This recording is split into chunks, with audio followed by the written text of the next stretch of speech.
ถือไอ้ลูกอุ้ยหาเงินจริงสิแหละจะเป็นผู้งามผู้หาเงินหาคำเนาะโอ้ย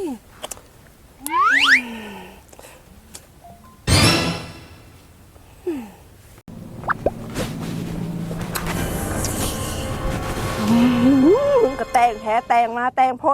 มีแต่งไปใส่เวียกเงินบ่เฮ็ดบ่หายัง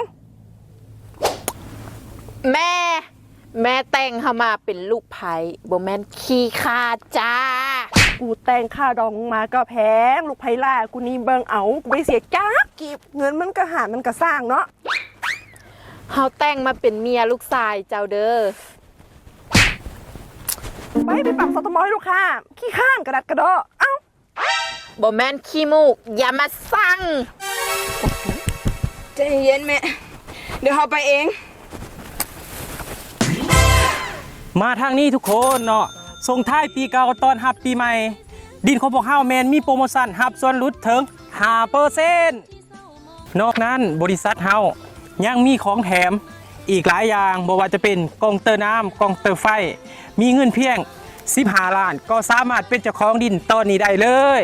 ซึ่งดินของพวกเฮาเป็นดินที่งามๆเลยเนาะ